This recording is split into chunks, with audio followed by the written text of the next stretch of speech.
Oh, good morning. Good morning. Today is Tuesday, the 20th of April, 2026. A pleasant good morning to you and a warm welcome to your breakfast show. Good morning, Sarah Leone. The program that's always starts your day with analysis and divergence of views on news and current happenings in the country. We are your presenters. I am Esther Sako. And I am Emmanuel Samoa. Esther, how was your independence It was yesterday? cool. I was home. Why home? Why didn't you go out? You know, independence, it's a time to reflect. I was home thinking of the way forward. Well, some people are saying that we should celebrate, and you are saying reflect. Why do you say? No, it's a I time just to I reflect? just choose to reflect anyway. Some people choose to celebrate. I choose to reflect. And how was the lights, Mm, electricity? that's a Because whole thing on its own. because some people were saying that The oh, independence- on the day of independence, There then was we no have no light. electricity. You So know, I was going through social media and I saw someone post the independence for bidon sweet, but we lights not there. So now heads up well someone independence. this one is interesting.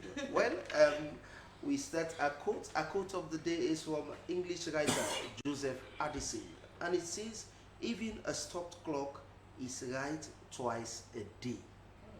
Even a stopped clock is right twice a day." Exactly so. Well, that's a food for thought. It's really deep.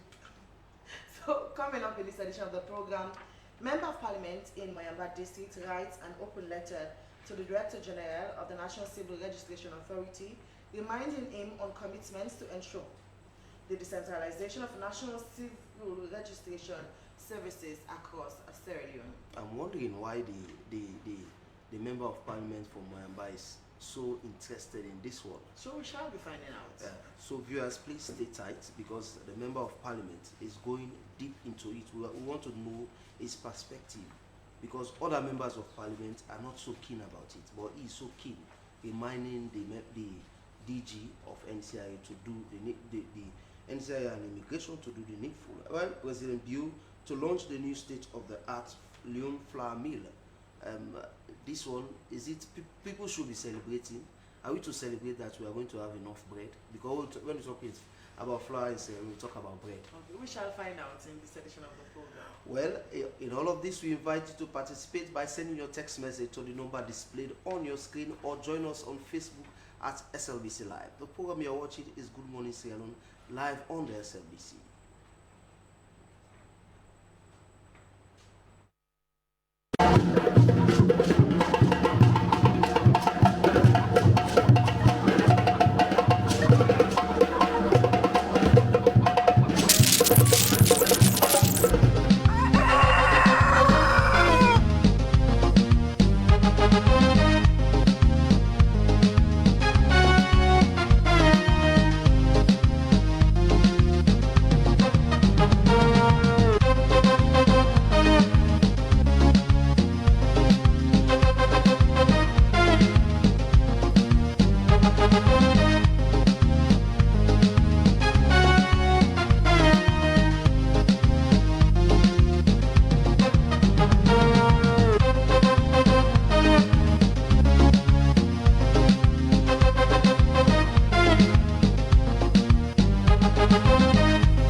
watching this Good Morning Sierra Leone live on the Sierra Leone Broadcasting Corporation.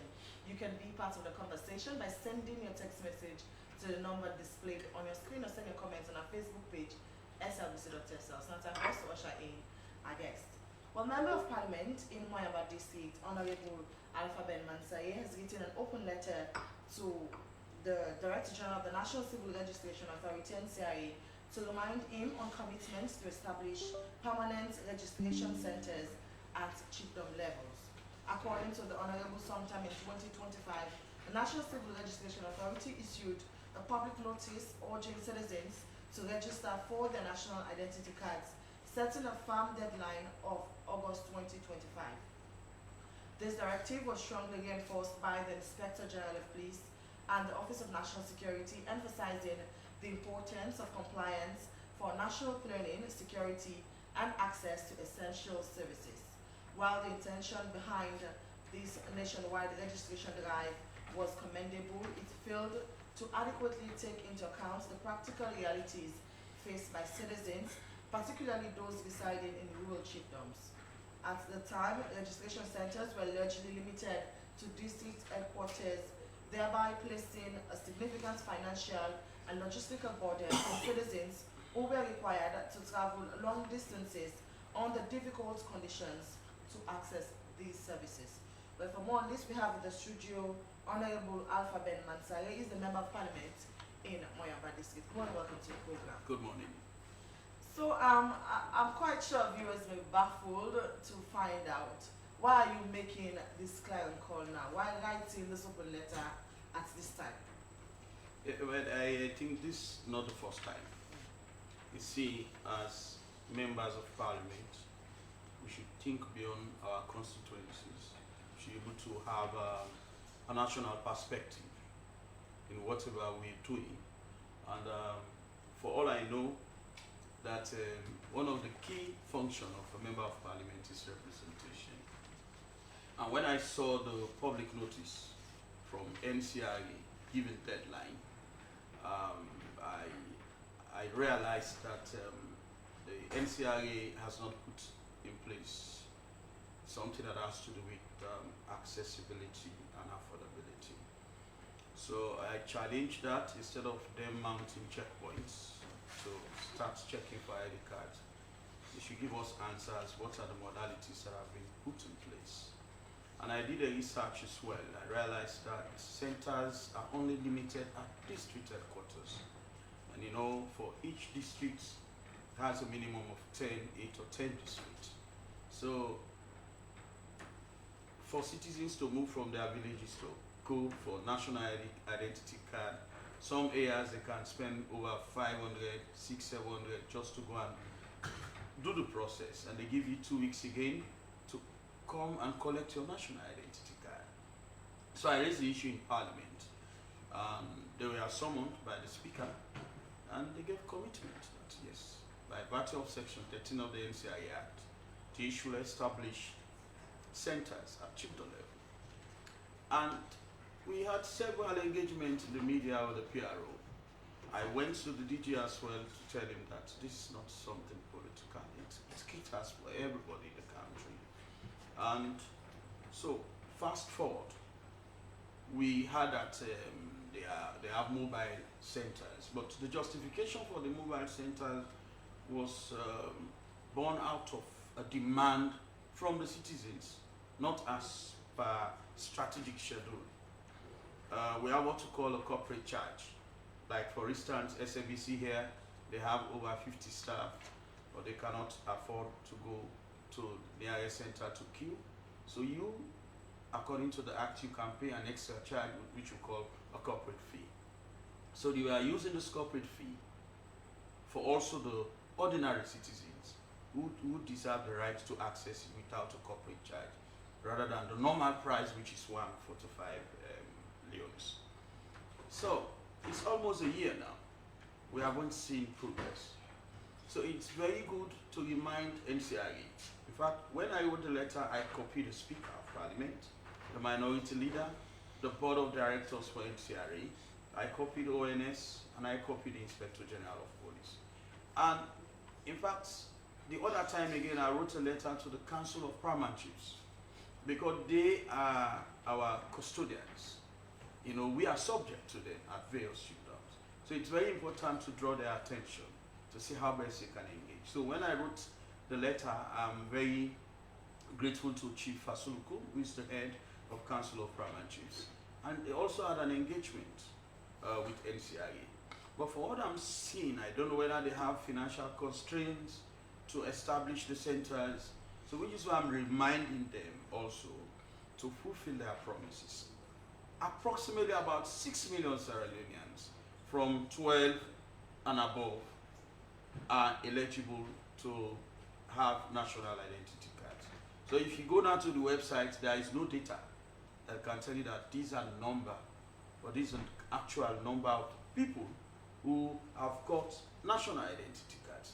So from my research, I make phone calls all over the country. You know, I have been in advocacy for years. So when I want to challenge something, I must do a proper research. So I do several calls nationwide, and there are still challenges that NCRA is not moving. Are there specific districts that you can pinpoint that the NCRA is not present? Because quite recently we saw them opening a center in Potloko district. You know, what I'm saying, there are centers nationwide. Each district headquarter has a center. But what we should understand here that is not enough to make national identity card accessible to citizens. I should not pay transport from Ribi or from Kagoro or from Timide to come to Mwamba to access my national identity card. Something that should cost me 145 can now cost me over 1,000 euros. That's not affordability. What we want to push for here is that NCRA should strategically rove from chiefdom to chiefdom with a strategic plan. Instead of, I know that creating permanent centers now requires them hiring employees who are permanent staffs. They have to think of structures at chiefdom level. Of course, the DG told me that they had plans to engage the Minister of Local Government to see that they utilize the ward councillors' offices to build nationwide. And but I know when it comes to budgeting, it's a challenge in this country. But for citizens to access it, centers at district level should move chiefdom to chiefdom without the demand of citizens, but with the instruction of NCIA announcing to the public that each district center will move around at chiefdom levels to ensure that citizen access to national identity card.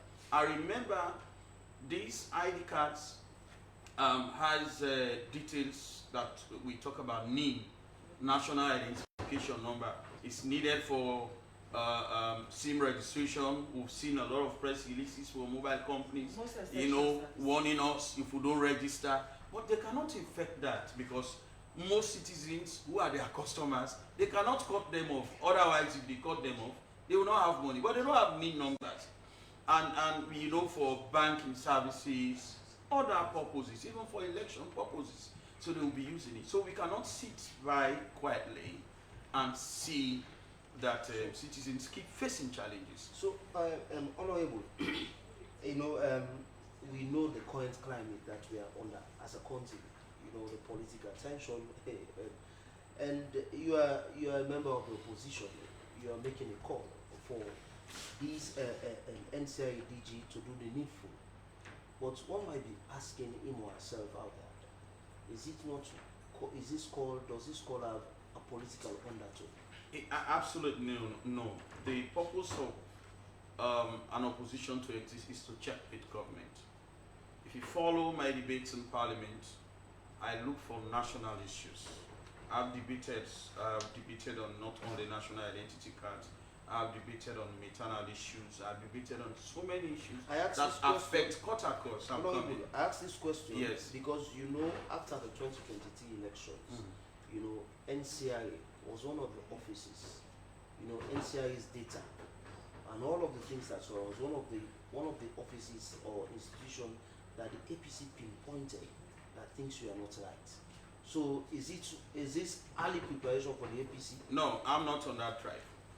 When I raised the issue in Parliament, In fact, the whip of the ruling bench stood and supported my call because this affects every citizen. So this hasn't anything to do with the opposition.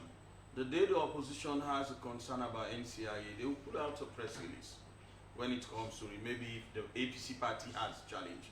But I'm more concerned that I should not only talk about the people of Moyamba district, as far as the issue is it's cut across the nation. And as a member of parliament, I should lend my voice to ensure I advocate for the general public rather than for the interests of the APC. Because whatever Pujong is going to benefit now, Kabbalah is going to benefit, Pudloka is going to benefit, Bont is going to benefit from this. It has nothing to do with APC and SLPP. It has to do with our rights as citizens. And once you deserve getting a national identity card, again, and let me tell you this, the cost of affording this national identity card is also quite high. You know, and if we want it to be affordable, government should also think of subsidizing national identity card. This is not something we need to beg for. Countries like Liberia, Guinea, and other African countries, they are moving with the mega trend of technology. Once you go to the center to access your national identity card, it is printed instantly. In the early 1990s, I remember when people were moving around the country, snapping national identity cards. It's an instant ID card. It happened in the 90s. Those who took national identity card in the 90s, who've seen progressive, there was a time when even you snap an ID card for voting or election process, the moment they take your photo, that's the moment they give you an ID card. So it's not a crime for government to prioritize NCRA. All what I want to advocate here is the Ministry of Finance, if NCRA is challenged, let them give them the necessary resources to ensure national identity card become affordable, become accessible, and so that each and every citizen, remember it's from age 12 and above. So now people have to take their, pupils have to take their BK, they have to take their exams, they need to take their national passports, and donors have expended a lot of millions of dollars just to build this biometric system. They've spent millions of dollars. So what is wrong for us to prioritize NCRA to see that citizens have access to their national identity? Okay, thank you very much. Continue to stay with us. It is Honorable Alpha Ben Mansare, Member of Parliament for Moyamba District, calling on the NCRA to decentralize the national identification, processes to all chiefdom level. Well, the program Good Morning Sierra Leone continues. We go back to another issue that has to do with, we call it bread and butter issue. Leone flour mill has been around for decades. It has served the people of this country both in times of peace and crisis, and is known for its quality production. Since it took it over, the Sierra Leonean entrepreneur Alhaji Judeso has invested millions of dollars to not only rebuild the mill and bring it up to speed both in terms of production capacity and modern equipment, but it has been one of the wheels of the Sierra Leone economy. On the 30th of April, there will be the groundbreaking event of the launching of this state-of-the-art mill by no less a person than the president, Dr. Julius Magabu. Well, in the studio, we have been joined by the executive assistant to the managing director of Sierra Leone Flour Mill Limited, Eugenia Taki, and Amadou Ibari, the public relations officer for the Bakers Union. Good morning, lady and gentlemen. I will start with Madam Taki. You guys are saying that you are going to launch a new meal. What does this mean? Well, it means the old meal, which we inherited from Seaport, West Africa. We inherited that meal in 2015. And in 2018, we had to stop production because, unfortunately, the equipment that was given over to us was very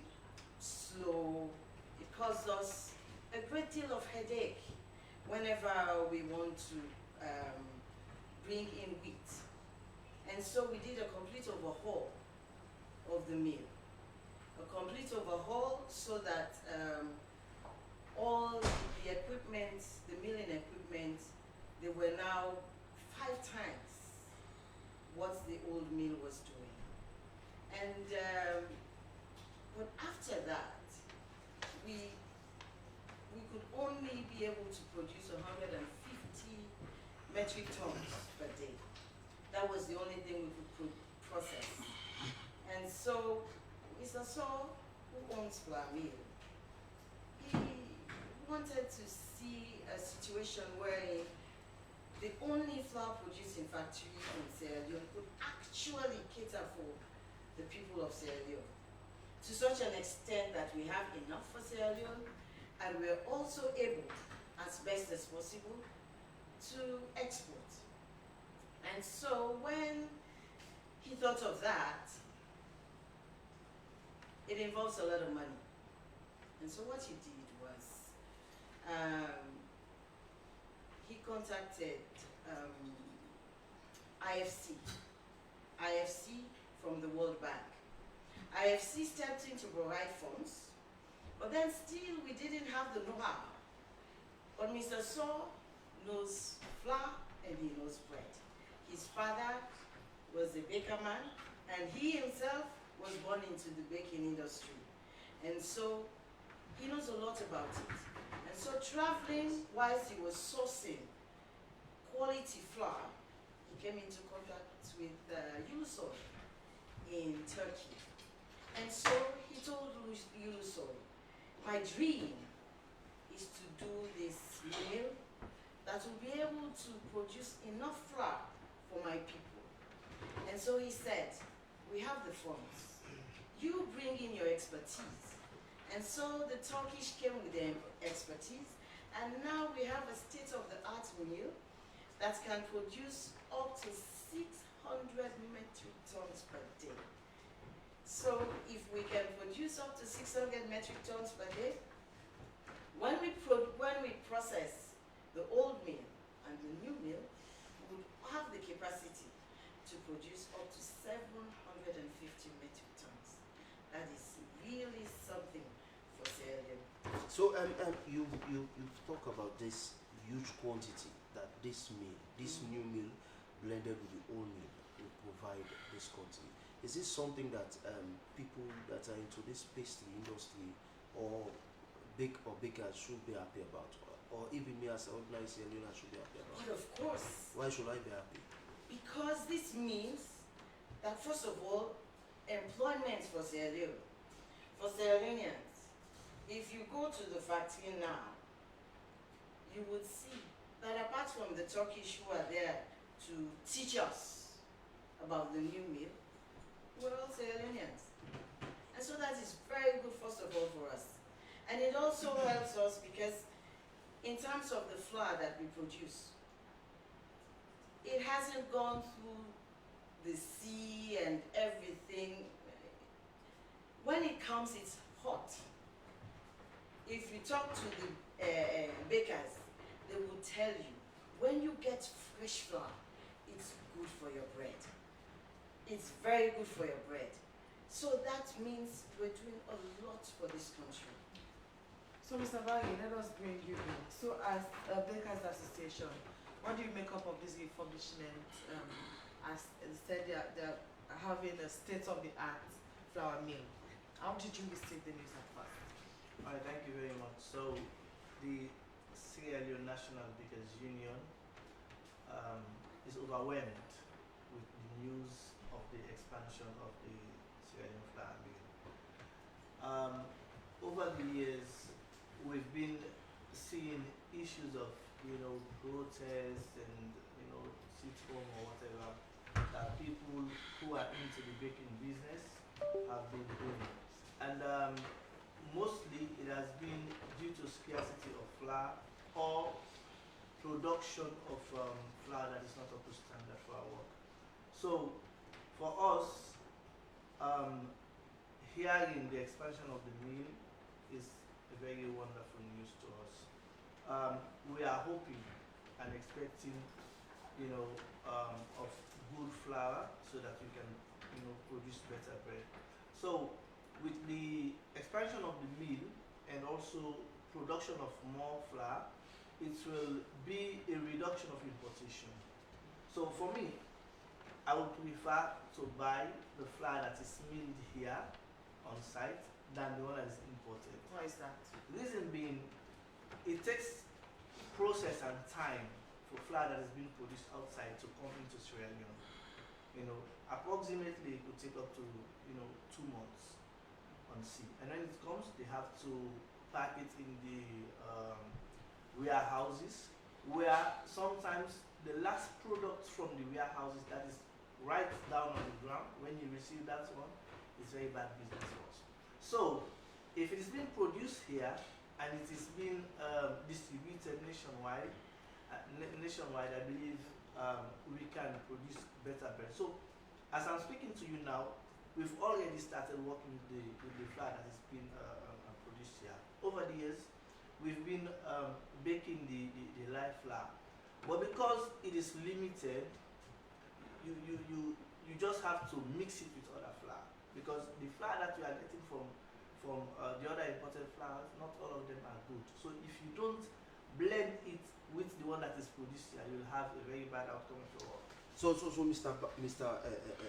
Barry, let's talk about the quality of the live flour itself as compared to the imported flour, because we do have this mentality that anything that is being imported is of the highest of standard and quality, or something that is made here, its quality, cannot be assured. So can you please just do comparative analysis between the different type of flour? All right. Scientifically, I can't speak to the quality based on what is included in. Well, someone that has experience, yes, but based on my experience working with the flour, as I'm saying, it's different. It's like you having food that is cooked now, and food that has been cooked and been placed in the fridge to preserve it from rotting. I mean, it's always different. When you even warm that food and taste it, it's always different from the one that you just cooked. So it's the same thing with the flour that is being produced here. It is produced now, and you are getting it now, and you are producing your bread now. So I mean, the highest time that you can expect flour can be in the mill, approximately 1 week. Compare that to flour that could take up to 2 months on sea, and then before it reaches here, and when it reaches here, you have to go and also access it from the warehouses. I mean, it's far different. So when it comes to production as well, when you produce bread from flour that is good, you will see from the bread itself. And we have already started getting, the success stories from our customers, and the fact that we ourselves are the first, hand consumers of the flour, we also know the quality. So it's not, like bread and flour issue. We the producers are the first hand consumers, because before ever I take bread out to sell, myself, the one who have prepared the bread, I'm going to be the one to first taste it, right? So when we bake the bread, before you access it from the shops in the morning, I will have taken it to my family in the evening. You see, so we are the first people to taste the bread, and we know exactly how it tastes. So at this point, every baker that is using the live flour has attested that it is the best flour presently in town. So as an individual now, if I go to the streets and buy the bread, what difference should I, see or expect from the current live flour? When you are talking about it, what's the difference? Okay, so from the size of the bread, now if you take the live flour and bake a particular bread, and then you use another flour with the same quantity, you will see the difference when you bake the bread. Yeah. So I will not mention names, but as bakers we know, and even you as consumers, you will not know that this is from this particular flour or this is from this particular flour. But if you test breads that are from two different flours, I mean like the light flour and any other one, you will taste a huge difference. Okay. Continuing to stay with us on the program is Amadou Ibai, he's the Public Relations Officer for Sierra Leone Bakers Association. And earlier we had the Executive Assistant to the Managing Director of Sierra Leone Flour Mill Limited, Eugenia Faustina Taki. Well, we take a health tip of today, and today we look at generic versus brand name drugs. What's the difference? Both generic and brand name drugs are approved by the U.S. Food and Drug Administration, but there are some key differences in cost, inactive ingredients, and appearance. Here is how the two types of medication differ. Or acetaminophen, Advil or ibuprofen. Same medicine, different name. Drugs have a brand name and a generic name, and knowing the difference can save you confusion and maybe even money. So what's the difference between a generic medication and a brand name drug? When a new medication is created, the manufacturer has an exclusive patent to market the drug under a brand name. For example, Botox is the brand name for onabotulinum toxin A. After a patent expires, other drug companies can also make the medication using the generic name. Typically, brand name medications cost more. Millions of dollars are spent on research, clinical trials, and marketing a new drug, which drives up the price. When companies make a generic drug, it typically costs less since they don't have those upfront costs. And generic drugs create competition in the marketplace, which can drive down prices. Both brand name and generic drugs are approved and monitored by the U.S. Food and Drug Administration, also known as the FDA. Brand name medications are originally formulated with certain active ingredients, strength, and potency. Generic drug manufacturers must prove that its version is the same. But the key differences come in ways that don't affect how it works. For example, a tablet can be a different color or shape. It can also contain different inactive ingredients like fillers and flavorings. So which one should you choose? According to the FDA, generic drugs are used to fill 9 out of 10 prescriptions. Many states have laws that allow pharmacists to substitute for generic versions, unless your doctor specifies you need the brand name version. You can also request brand name medications if that's your preference. But most insurance companies often provide better coverage for generics. Knowing the difference between generic and brand name medications can help you make the best decision. And don't hesitate to talk to your doctor or pharmacists if you have questions.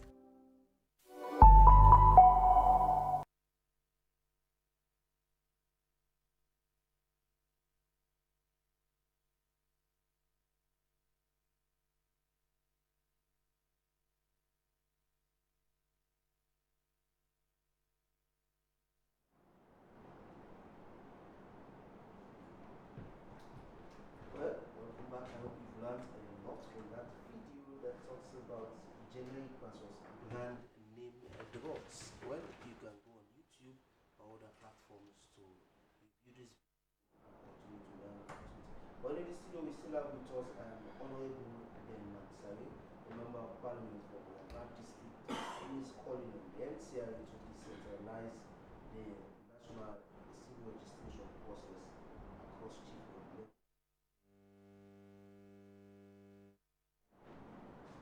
And that effective mobile registration will move to underserved communities. And we are calling for establish permanent registration centers at chiefdom level. Yeah. But when I've been following the different messages from the NCI, is that they are saying that they have decentralized their processes. It was only go to each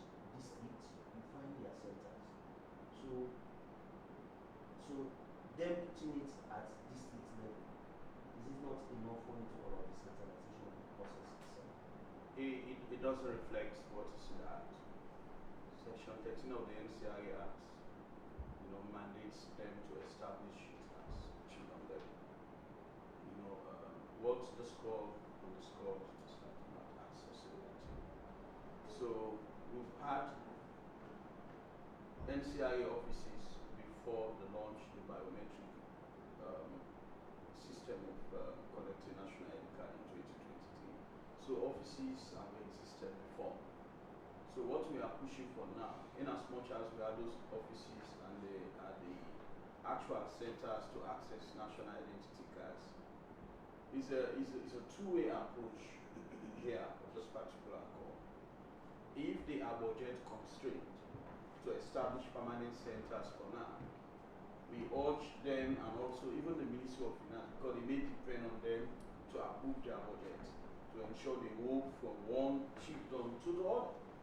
Because if the centers are there, it's not difficult for them to move by a calendar. NCRA can put out a public notice for each district saying that for Mayamba district, from the 12th to the 18th, they will be in Bunker Chiefdom. From the 19th onward, they will be in Lipi. So you can have maybe a 6-month strategic plan. Even what they want to raise, you can able to project that in 6 months, you can able to raise such money. I don't know whether the business, I don't know what I can say, whether they have this business mindset per se. So do you think they have the necessary manpower to embark on all these, especially the mobile roaming service? Of course, do you think they have the manpower? Of course they have, because the same team that is operating at the chief district level, it is the same team that will be moving.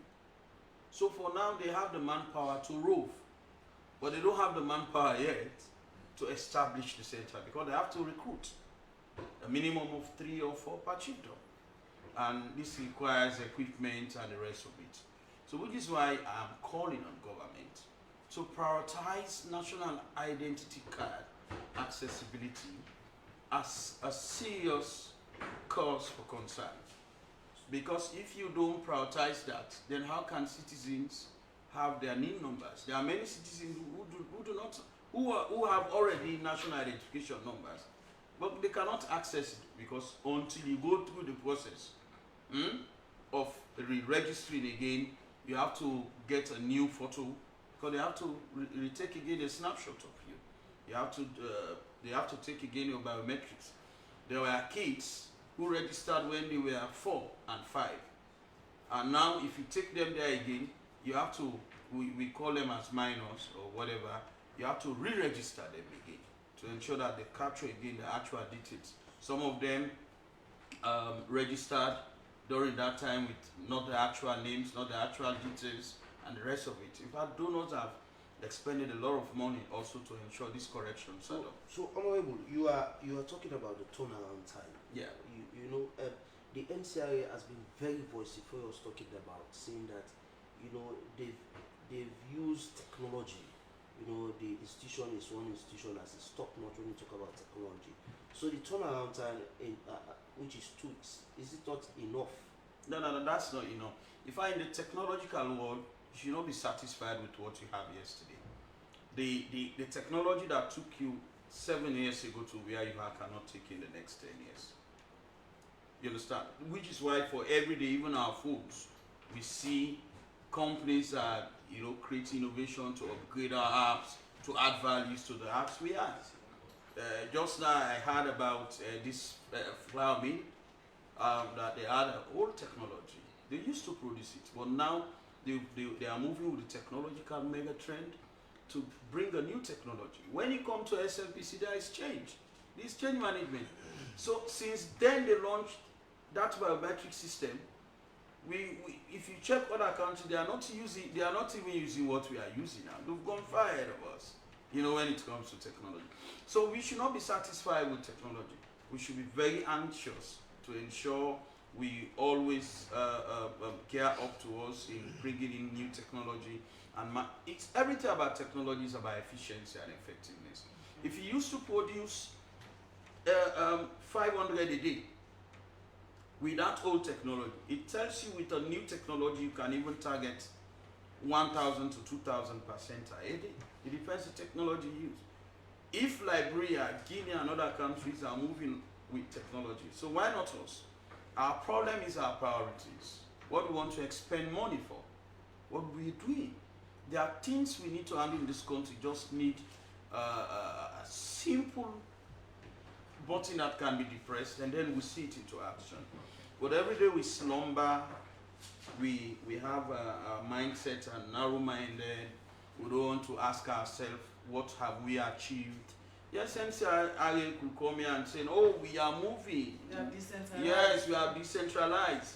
But as a local, a village politician like me, who has spent almost 2 weeks. So you're a village politician? I'm a village politician. Why do you say that? I'm from up country. For me, you ask me, I don't even like Freetown. So even when I'm Freetown, I make sure that my environment, I depict something that depicts my local community. Yesterday, I harvested cassava leaves in my yard to ensure we cook for Independence Day. I even made fun of my wife that I say, the witchman we become make law get we will take from that they will get independent and cassava leaf they cook. So I told my wife, let's cook cassava leaf. It's just fun. So basically, it's a two-way street approach. Why we are calling on NCRA to do the needful, we're also calling on Ministry of Finance to support them. Also calling on the President. You see, I have a picture where they handed over an ID card of the President when the DG handed that over, and I want to see that picture reflects the least citizen in this country. The remote areas, those who can access ID card. Okay. They must access it. Okay. So this is a push, this is an advocacy, this is not a political move, this is for every Sierra Leonean. Okay. Thank you very much, Honorable Alpha Ben Mansaye, Member of Parliament for Mayamba District. We still have Eugenia Faustina Taki in the studio. Now, Madam Taki, now that there is refurbishment of the flour mill, you can agree with me that we still have imported flour in the market. So how will the refurbishment and the expansion of production go in the direction of be competitive in the area of price, the pricing formula? Because many times they will tell you the imported is cheaper compared to the one that is produced here in Sierra Leone. You can agree with me on that, right? I do. So how would you ensure that you compete with the imported flour in the area of pricing? The thing is, first of all, if you check in the market, you would see that ours is the cheapest. That is the first point. And then the raw material that we use, the wheat, the storage of the wheat. When we have increased the storage capacity from 8,400 metric tons to 28,400 metric tons, that gives us an edge. Because when we import wheat, now we're able to get a shipload of wheat, which we store, so that if prices change in the world market, we're able to maintain prices. That is why it is very important for us to maintain that storage. That is so key, and that is what we have. We have the storage, and we because of the storage, we have an edge when it comes to competition. So speaking of storage, how authentic is, because in Sierra Leone many times they'll tell you we have a storage facility and it will store so and so thing for the next 6 months, and when there's an increment you see prices going up. So how authentic is this storage facility? Well, if you go back, if you do your research, you would see that since we established this extra storage, we have been able to maintain prices. And it is because Sierra Leone Flour Mill has live flour that the other importers have to reduce their prices. If not for the flour mill, prices will go up. So we at the edge, we have made sure that the prices remain stable. And with the new mill, it gives us a further edge. Because the new mill produces more better quality, everything much better, higher standards. Madam Taki, you just said that you are importing the wheat to produce the flour. You know, and if you are importing the wheat, one might be saying you are also not too helping the farmers, because you know this is the trend that even the government is pushing for. So, is this something that you are thinking about? Oh, I would so love for Sierra Leone to produce wheat. Unfortunately, because of the weather, wheat doesn't do well in Sierra Leone. Wheat doesn't do well in this part of Africa. It doesn't do well. So we have no choice but to import the wheat. And we make sure that before we bring the wheat, we have what we call, we do a mixture, what we call hard wheat and soft wheat. We blend the two. One is more expensive than the other. But for us to ensure that we get the best and at reasonable prices, we ensure that we source from, we have brokers who do the research for us. We get the cheapest wheat there is, we bring it, we store it, and then we produce. So let me come in, Esther. So the prices of your flour, it also depends on the prices of the international market. That we talk about the wheat. I still want to emphasize what my colleague said. The business people will say the business war is a mafia war. When one's prices shoot up, they are swift to put it up. So this storage that you are talking about, what you are saying there, is it a commitment that you guys are making that if now prices of wheat go up in the international market, Still sell at the you same still price. sell at the same price until your storage of the old, until you finish your old stock? Exactly. That is why the storage is there. Because with the storage, we're able to maintain prices. When we have enough wheat, when prices go up, wheat prices go up, we're able to maintain. Because, we buy the wheat when the wheat prices are down. Because when you study the market, you will see that wheat prices, they go up at a point and they come down. So we buy at a time when the wheat prices are down, we store, and then when the prices go up, we wait, and then we purchase again when the prices are down. So we are able to maintain prices here, unlike the importers who have to depend on the world market price of flour. Okay. So, Mr. Abayi, would you confirm what Madam Taki said, that the live flour is the cheapest in the market compared to the imported flour? Yes, of course it is. And to add to that, I can say we've had experiences where, because they were importing flour and they were not producing enough, there was a time when there was scarcity of flour in the country.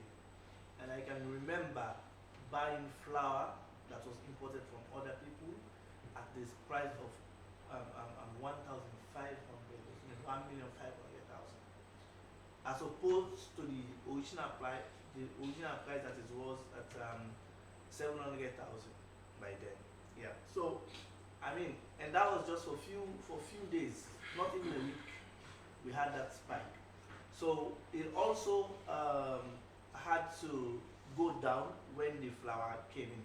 So I would say, based on our engagement with the Sierra Leone Flour Mill, you understand that when they have scarcity or when they have issues with regards to their imported flour, we realize the spiking of prices from other importers and vendors. So the fact that the flour is now produced here with high quality and also in high quantity, then I believe we have no reasons to go in for imported. So Mr. Bayi, we know in Sierra Leone, one of the things that the map, for example, I'll take for the poultry industry. The poultry industry, there was a time when the poultry association, they were in a studio saying that they are producing eggs in large quantity. But they've made to understand that you have some foreigners who are flooding in, eggs that are being imported, which they say is not of good quality, but the prices are more cheaper as compared to theirs. And when you look at the business people, the people who are the first consumers, I would say the bakers, for you are the first consumer, they prefer going to buy that egg that is being imported, that is not of good quality, as opposed to the one that is producer that is of good quality. So I'm referring now to the bakers. In a situation where we have, because when you have this flour mill, when this production commences in very huge quantity, we will see foreigners bringing imported flour that will be more cheaper as compared to theirs. In that situation, would you guys go for the imported flour and leave the live flour? Okay, so we have a slogan from the bakers that we can not get party. In business, we don't have friendship because we are doing business to make profits. Okay, so if we are buying your flour at a cheaper cost and it's not of the quality or standard that appease our customers, we are not going to buy from you. We buy from someone who is a little bit higher but gives us the quality that we want. So this is the reason. There was a time that we had issues of that. People were importing flour because they wanted their flour to be to go viral on the market. They started reducing their prices, and then all of us rushed to buy that flour. And what happened was that we had a very bad production, so most of us ran at a loss and decided, and it was then that we had an engagement with the head of flour mill, and they said, okay, so now you guys have gone and bought the cheaper flour, and now you are grumbling that you have had this loss. So what was the problem? And we said we appealed that we wanted the price to be reduced, and of course he listened. So once we realized that your flour is not up to the standard that we want it to be, we cannot buy it. So even the live flour, if it's not up to standard, bakers will not buy it. They will not buy it. But the honest truth is, as at now, I will not say the day before yesterday or whenever, but presently the live flour is a top notch. Okay. Thank you very much. It is Amadou Ibaye, the PRO for the Bakers Union, and also we have been talking to the executive assistant to the managing director for Flour Mill, Madam Taki. Thank you very much, and we hope that the Flour Mill keep up with this trend. And viewers want to move on to another segment in this Good Morning Edition program, which is the review of the headlines of our local tabloids. I start the ball rolling with the A to Z newspaper that says VP Jallo calls for people-centered justice. President Bio commissions Bandajuma Pujen Road. And PAC chairman comments ongoing transformation at Queen Elizabeth II Key. These stories plus more you find in the A to Z newspaper. Certainly, Women's Voice newspaper banner headline says Sierra Leone owes Interfaith Thanksgiving service. Consolidating the energy gains, Deputy Minister of Energy visits Pujon substation, charges EDSTAR staff on diligence and customer service. ECOWAS Health Minister unites to end malaria. These stories and many more you can find on the Women's Voice newspaper. And the next one I have here is the Salon Times newspaper, and it says it opens the question: Seattle Africell deal, reform or quiet takeover? Leicester Peakview opens new chapter for Sierra Leone's tourism ambition. 100% undiluted APC member, Dr. Ibrahim Bangura. Port modernization, SLPHA convenes Bath Rehabilitation Supervisory Committee meeting. These stories plus more you find in the Salon Times newspaper. I open our newspaper banner headline says Dr. Fatima Bio mobilizes thousands of women to celebrate SLPP at 75. Africell contract fuels allegation of unfair competition. and Audit Service engages MDAs to strengthen audit follow-up and accountability. These stories and many more you can find on the Eye Opener newspaper. And the last one I have here is the Awareness Times newspaper that says APC party recalls by Bue and the 1898 unity. In statement issued to mark 65th independence anniversary of the Republic of Sierra Leone, Edmond Sylvester Alpha urges peace and democracy. This story plus more you find it in the Awareness Times My newspaper. final pick is the Awoko newspaper, and its banner headline says, President Biogea Farms Development Agenda as Small Bank Delegation concludes strategic visit. David Bakima assures Sierra Leoneans to stimulate cashless future at launch of Flood Chat. These stories and many more you can find on the Awoko newspaper. But viewers, we must quickly know that these headlines and outs does not reflect the views of the SLC, or we are merely reviewing them. Well, on that note, that's how we draw the contents of Good Morning Sierra Leone that came to you from the Sierra Leone Broadcasting Corporation. Many thanks to our studio guest and also our producer Daphne Sainab Kamara. I have been Esther Sako. But before we go again, let's take the quote. It's from English writer Joseph Addison, and it says, even a stopped clock is right twice a day. I have been Emmanuel Samoa. Good Morning Sierra Leone returns tomorrow same time. Stay glued to their service. Goodbye. As a mother of the house, whenever I want to prepare palm soup, there's no need pounding palm fruit. All I need is Nkulenu's Ghana's original palm soup base. My soup is done, and its preparation, it is not difficult at all. Nkulenu palm soup base, it's easily done with no difficulties. Just take few ladles and your soup is done. And its flavor, it's amazing. This is Nkulenu's Ghana's original palm soup base. And this is Nkulenu's Ghana's original spiced palm soup base. Iron fruit and turkey berries are naturally added. Also available Brown Gold Natural Cocoa Powder, Sunny Gold Brown Sugar, Neat Fufu Flour, Shito, Pisa, and Moringa. All available at Nyami Ado Enterprise, 1 Lower Waterloo Street, Freetown. Nkulenu palm soup base. Ghanaian original taste.